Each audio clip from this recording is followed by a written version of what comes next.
Hello everyone, welcome to the YouTube channel of Teachment. मैं हूं सिमरन और आज मैं आपके लिए फिर से एक बहुत ही अमेजिंग वीडियो लेके आई हूं। वीडियो स्टार्ट करने से पहले वही बात, अगर आपने अभी तक हमारा यूट्यूब चैनल सब्सक्राइब नहीं किया है तो प्लीज़ कर दीजिए, क्योंकि हम आपके लिए बहुत ही अमेजिंग कंटेंट लेके आते हैं। आज का टॉपिक है 5 tips to deal with exam anxiety. एक ऐसा प्रॉब्लम जो कि शायद हम सब ने अपनी लाइफ में फेस किया है, मैंने, आपने और स्टूडेंट्स जो आजकल पढ़ाई कर रहे हैं, आई थिंक हम सब ने उस चीज़ को फेस किया है। आज मैं आपके लिए ऐसे बहुत सारे सोल्यूशंस लेके आई हूँ जो आपको आपकी एग्जाम एंग्जाइटी डील करने में हेल्प करेंगे। लेकिन इस वीडियो का, मेरी सारी टिप्स का, सारे एक्सप्लेनेशन का एक बेसिक रूल है जो कि आपको फॉलो करना है, that is to believe yourself. जैसे कि आप पढ़ सकते हैं, have faith that you can do it. आपको इंटरनेट पे ऐसी बहुत सारी वीडियोस मिल जाएंगी जहाँ पे लोग आपको अलग अलग टिप्स एंड ट्रिक्स बताते रहेंगे एग्जाम एंग्जाइटी से डील करने का।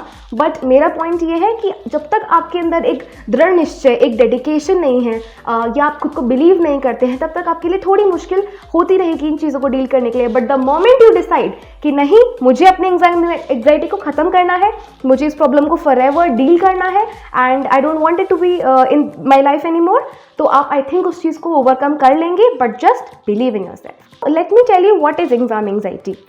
Exam anxiety is nothing else but it's a psychological condition in which people feel extreme distress या फिर people experience extreme distress, anxiety and it is generally under such conditions जहाँ पे लोगों को pressurized feel होता है या फिर उनसे result की expectations होती है। For example, एक इंसान, एक businessman है, वो एक presentation देने के लिए जा रहा है and he has prepared himself so well. उसने उस presentation को पूरा अच्छे से research किया है, उसने तैयारी बहुत अच्छे से की है, उसने अपनी बहुत सुंदर पीपीटी बनाई है and he is completely prepared for the presentation. But the moment he stand in front of 10 people to speak up, he feels numb, he feels anxious, he feels terrified, वो डर जाता है, उसको एंग्जाइटी होने लगती है। ऐसा क्यों होता है? ऐसा इसलिए होता है क्योंकि वहाँ पे उससे एक रिजल्ट की एक्सपेक्टेशंस है। रिजल्ट क्या? कि वो अच्छा बोलेगा, उसके पॉइंट ऑन द पॉइंट होंगे, he will not fumble anywhere, ऐसी एक्सपेक्टेशंस उससे रखी जाती हैं। तो कहीं ना कहीं वो चीज़ उसके माइंड में चल रही होती है। आगे वीडियो में मैं आपको ऐसे रीजंस बताऊंगी जिसकी वजह से लोगों को एग्जाम प्रेशर होता है या फिर एंग्जाइटी होती है। And it's completely normal to have exam anxiety because हम सब अलग हैं। So let's discuss the causes of exam anxiety. क्या ऐसे रीजंस ऐसे क्या पॉसिबल रीजंस हैं जिनकी वजह से एक इंसान को एग्जाम एंग्जाइटी होती है? बहुत सारे रीजंस हैं दोस्तों, कुछ रीजंस आज मैं आपको बताती हूँ। First reason, under prepared.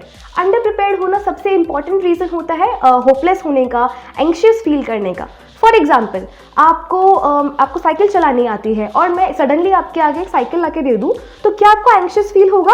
नहीं, because you know that you will be able to deal with it, you will be able to ride that cycle.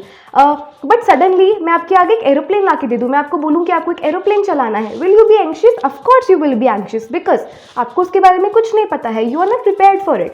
So anxiety तब होती है जब इंसान सिचुएशंस के लिए प्रिपेयर्ड ही नहीं होता है। So if you're prepared for your exam, if you know the topic well, I think आपको anxiety नहीं होगी। So the first reason is under prepared. The second reason is fear of failure. अब इंसान को आती तो बहुत चीज़ें हैं, जैसे कि मैंने साइकिल वाला एग्जाम्पल दिया।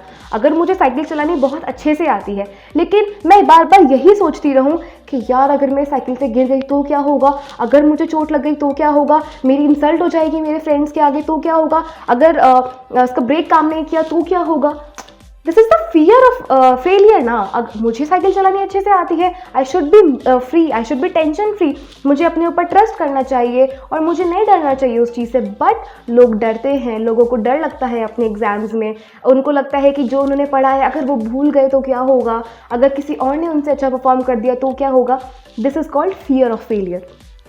Third reason is not so good past experiences. बिल्कुल दोस्तों, ऐसा हो सकता है कि किसी ने जेन्युइनली अपनी लाइफ में ऐसी सिचुएशंस फेस की हो जब वो एग्जाम में बहुत अच्छे से प्रिपेयर करके गए हों और उनको नहीं एग्जाम में कुछ चीज़ें याद आई हों। उसके भी बहुत सारे रीज़न हो सकते हैं। मे बी उन्होंने वो चीज़ पूरी कॉन्सेंट्रेशन से नहीं पढ़ी हो, इसलिए उनको अपने एग्जाम में वो चीज़ें याद नहीं रही हो। बहुत सारे रीजन हो सकते हैं उसके। But the point is past bad experiences. And the fourth point is high expectations of family. I think हम सब ने ये चीज़ अपनी लाइफ में फेस की है और कर रहे हैं कि जब हम अच्छा करते हैं कुछ तो लोगों की एक्सपेक्टेशंस बढ़ती रहती हैं। अगर आज मैं 80% लेके आई हूँ तो अगली बार मेरे पेरेंट्स एक्सपेक्ट करेंगे कि मैं 82 लेके आऊँ या 85 लेके आऊँ, 90 लेके आऊँ। वो एक्सपेक्टेशंस कभी कम नहीं होती। फॉर एग्जाम्पल, आप एक रेस्टोरेंट में गए, आपने वहाँ जाके कोई भी डिश ऑर्डर किया, आपने पनीर ऑर्डर किया, आपको वो बहुत अच्छा लगा, आप अगली बार गए, आपने फिर से वहाँ जाके पनीर ऑर्डर किया सेम एक्सपेक्टेशन के साथ कि वो पनीर एग्जैक्टली वैसा ही टेस्ट करेगा या उससे अच्छा टेस्ट करेगा। आप कभी ये सोच के ऑर्डर नहीं करते कि पनीर थोड़ा कम अच्छा होगा। So that is how it works. Expectations होती हैं फैमिली की, एक्सपेक्टेशंस होती हैं फ्रेंड्स की, और कई बार जो बच्चे होते हैं, स्टूडेंट्स होते हैं, वो एग्जाम्स में इसलिए एंशियस हो जाते हैं या इसलिए प्रेशराइज्ड फील करते हैं क्योंकि एक्सपेक्टेशंस बहुत ज़्यादा होती है। Fifth point, peer pressure. If you remember, I have experiences in my life that exam के एक दिन पहले people will call you, you will call people, you will discuss the syllabus, you will discuss the whole topic. आप पूछेंगे यार ये किया, वो पढ़ा, ऐसे किया, वैसे किया। These things keep on going. Exam के जस्ट 5 मिनट पहले भी लोग एक दूसरे से पूछ रहे होते हैं, यार प्लीज़ इसका आंसर बता दे या ये पढ़ा दे। ऐसा बहुत बार होता है। So this is what is called peer pressure. लोग आपस में, फ्रेंड्स आपस में ही डिस्कशन करके एक दूसरे के ऊपर पैसिव प्रेशर क्रिएट कर देते हैं या फिर एन इंटेंशनल प्रेशर क्रिएट कर देते हैं। सो ये आपको नहीं करना है दोस्तों। You trust your preparation and that is it. Now let's move on to 5 tips to cope up with exam anxiety. बहुत ध्यान से सुनिएगा, लिख लीजिएगा कहीं अगर आपको ठीक लगे तो, and go ahead with it. First, prepare well. जैसे कि मैंने आपको बताया कि कई बार हमें एग्जाम एंग्जाइटी सिर्फ इस वजह से होती है कि हम वेल प्रिपेयर्ड नहीं होते। तो आपको हमेशा अपने टॉपिक्स को अच्छे से प्रिपेयर करना है, अपनी प्रिपरेशन को ट्रस्ट करना है और दूसरों की बातों में बिल्कुल भी नहीं आना है। Just focus on what you study. जब भी आप एक टॉपिक पढ़ रहे हैं, make sure that your mind is concentrated. आप सिर्फ उस टॉपिक पे ही ध्यान दे रहे हैं, आसपास क्या हो रहा है you should not focus on that. आप अच्छे से प्रिपेयर कीजिए, you will not feel anxious, that's my guarantee. Second, do not seek for perfection. कई बार लोग सोचते हैं नहीं यार 100 आउट ऑफ 100 ही लेके आना है, and that way they create pressure on themselves. अगर उनके एग्जाम आप लिख रहे हैं, आपने पूरा क्वेश्चन पेपर पढ़ लिया और पूरे क्वेश्चन पेपर में से आपको सारे क्वेश्चंस आते हैं except 1 or 2 questions, so you will feel pressurized। यार मुझे ये क्वेश्चन क्यों नहीं आता, now I will not be able to secure 100 out of 100। अरे नहीं, you are still have a huge amount of numbers to score। आप उस पर फोकस कीजिए। do not score on perfection, do not focus on perfection, focus on the majority of questions you can attempt, okay? So that way it will help you and you will not feel anxious। जो आपको अच्छे से आता है वो पहले attempt कीजिए, बाद में बाकी की बातें सोची जाएंगी। Third, maintain a positive mental attitude. इसका मतलब क्या है? इसका मतलब ये है कि आपको अपने दिमाग को बिल्कुल शांत रखना है, हमेशा ऑन अ पॉजिटिव साइड रखना है। ये नहीं सोचना यार एग्जाम का क्वेश्चन पेपर डिफिकल्टी आएगा, शायद मैं भूल जाऊंगा कुछ, मैंने ये प्रिपेयर नहीं किया है, क्वेश्चन यहीं से आएंगे, या फिर जो क्वेश्चंस आएंगे मैं उन पर प्रॉपरली लिख नहीं पाऊंगा। Do not do that. Have a mental attitude, have a positive mental attitude. अपने आप को बार बार यही समझाइए, जो मैंने पढ़ा है, जो मैंने किया है, मैं अच्छे से दे के आऊँगा, I will give my best, and बाकी देखा जाएगा जो होगा। Never ever worry just before your exam, because तब आप कुछ कर नहीं सकते। या तो आप प्रिपेयर बहुत अच्छे से कीजिए, अगर आप एग्जाम देने जा रहे हैं तब बिल्कुल टेंशन फ्री होके जाइए, okay. Fourth point, get enough sleep. कई बार ऐसा होता है, कई बार ऐसा नोटिस किया गया है कि बच्चों को एग्जाम के बीच में ही नींद आने लगती है। आंसर लिखते लिखते वो थक जाते हैं और वो सोचते हैं कब ये एग्जाम खत्म होगा और कब हम घर जाएंगे। सो द बेटर वे कि आप इस चीज़ से बच पाए, the precaution for this is to have a nice sleep. आप एग्जाम के पहले अच्छे से सो के आइए, sleep nicely in the night. आप आराम से सोइए ताकि जब आप सुबह उठे आप बिल्कुल फ्रेश उठे, आप एक नई माइंडसेट के साथ उठे, और जितना आपने पढ़ा है आप उसमें एटलीस्ट अपना 100% दें। जो टॉपिक्स आपने पढ़े हैं नहीं पढ़े हैं डजेंट मैटर, एटलीस्ट जितना आपको आता है आप उतना अच्छे से करें, आपका दिमाग अच्छे से फंक्शन करे, you should feel fresh. Fifth, avoid comparison. जैसा कि मैंने बताया, ऐसा कई बार होता है कि लोग आपस में ही कंपैरिजन करने लगते हैं, डिस्कशंस करने लगते हैं एग्जाम के जस्ट पहले, जिससे कि एक प्रेशर क्रिएट हो जाता है स्टूडेंट्स के ऊपर कि मैंने ये नहीं पढ़ा, उन्होंने वो पढ़ा है, शायद मुझे ये पढ़ लेना चाहिए था, अगर एग्जाम में ये आ गया तो मैं फेल हो जाऊंगा। Do not do that. आपने जितना पढ़ा है उसी पे फोकस कीजिए। अब जो हो गया है सो हो गया है, कंपेयर करने का कोई फ़ायदा नहीं है दोस्तों। अपनी प्रिपरेशन पे ट्रस्ट रखिए, और डिस्कशन अगर हो सके तो आप प्लीज़ डिस्कशन मत कीजिए अपने एग्जाम के जस्ट पहले, because that indirectly makes you compare your self with others, okay. And here I have a bonus tip for all of you. Surround your self with positive people. हमेशा अपने आप को ऐसे लोगों के साथ सराउंड कीजिए जो आपको हमेशा मोटिवेट करें आगे बढ़ने के लिए, जो आपसे एग्जाम से एक दिन पहले ये नहीं कहें तुमने ये नहीं किया, ये तो बहुत गलत हुआ, अब तुम फेल हो जाओगे, तुम्हारे मार्क्स अच्छे नहीं आएंगे। Never do that. हमेशा ऐसे लोगों से दोस्ती बना के रखिए, हमेशा ऐसे लोगों के आसपास रहिए जो कि आपको मोटिवेट करें कि तुमने जो किया है उसको अच्छे से एक बार रिवाइज कर लो। आपको ऐसे टिप्स और ट्रिक्स बताएं जिससे कि आप बेटर परफॉर्म कर सकते हैं अपने एग्जाम में, ना कि आप फियरफुल हो जाए। Okay, Ask 3 questions to yourself whenever you feel pressurized. जब भी आपको एग्जाम एंजाइटी हो रही है, आप अपने आप से ये 3 सवाल जरूर पूछिए। First, is it worth getting anxious over?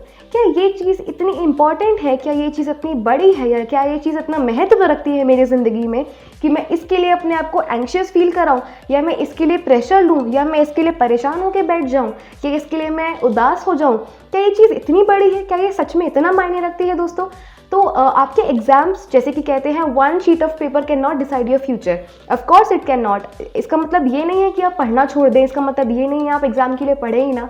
सो ऐसा नहीं होता, but you need to have a balance. आपको ये चीज़ समझनी होगी that exams are a part of your life, they are a part of your journey, and life does not get over once you do not do that good in exams.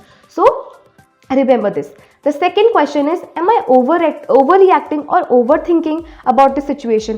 क्या ऐसा है कि मैं ओवरथिंक कर रही हूँ situation पे? अगर आप बार बार ये चीज़ सोच रहे हैं कि मैं एग्जाम में कोई चीज़ भूल जाऊंगी, मैंने ये नहीं पढ़ा, क्या पता ऐसा हो जाए, तो दोस्तों वो सब चीज़ें अब बिल्कुल मत कीजिए। अपने आप से सवाल पूछते रहिए बार बार कि क्या ऐसा तो नहीं कि मैं ही ओवरथिंक कर रही हूँ या कर रहा हूँ। अगर ऐसा है तो आप बिल्कुल मत कीजिए। Third, What can I do right now to make myself feel better? अगर आपको कभी भी एग्जाम एंजाइटी हो रही है, आपको प्रेशराइज्ड फील हो रहा है, आपको एंक्शियस फील हो रहा है, अपने आप से ये सवाल बार बार पूछिए कि ऐसा क्या है जो करके मुझे अच्छा फील होगा। फॉर एग्जाम्पल, कई स्टूडेंट्स होते हैं जिनको अपने पेरेंट्स से बात करके अच्छा लगता है, उनको अपने ग्रैंड पेरेंट्स से बात करके अच्छा लगता है, फ्रेंड से बात करके अच्छा लगता है, या फिर एक वॉक पे जाने से अच्छा लगता है, कुछ अच्छा खा के अच्छा लगता है, या फिर थोड़ा डांस करके अच्छा लगता है, पेंट करके अच्छा लगता है। ऐसी बहुत सारी चीज़ें होती हैं जिससे आप खुद को बेटर फील करा सकते हैं। तो जब भी आपको एंजाइटी हो रही है, आप खुद से ये सवाल पूछिए कि इस मोमेंट में ऐसा क्या है जो करके मुझे अच्छा फील होगा और मुझे रिलैक्स्ड फील होगा। Let me end this beautiful video with a beautiful quote. Life is 10% of what you experience and 90% of how you respond to it. This is a beautiful quote and this is very very true because life सच में सिर्फ 10% हमारी life में छोटा सा कोई incident होता है और हम पूरे दिन उस बात के बारे में सोचते हैं। और तो बेसिकली इंसिडेंट बहुत छोटा हो सकता है, बट हमारा रिएक्शन डिसाइड करता है कि हम उस इंसिडेंट को अपनी लाइफ में कितनी इंपॉर्टेंस देते हैं। फॉर एग्जाम्पल, आप सुबह स्कूल जा रहे हैं और आपका शू लेस टूट गया है या आपका शू बकल टूट गया है। आपके पास 2 ऑप्शंस हैं, या तो आप पॉजिटिवली उस चीज़ को डील कीजिए या फिर आप नेगेटिवली उस चीज़ को डील कीजिए। आप सोचिए यार शू टूट गया, अब मेरा पूरा दिन बेकार जाएगा, मैं स्कूल के लिए लेट हो जाऊंगा, etcetera etcetera. That's a negative way of dealing things. Positive way of dealing things is, टूट गया तो टूट गया, let me wear something else. I'll tell my teacher that this problem happened today and it's okay. This is just a part of my day. This is not my whole day. So react positively to every situation. Exam anxiety दूर हो जाएगी. Follow these tips nicely and trust yourself. Believe yourself. All the best and thank you.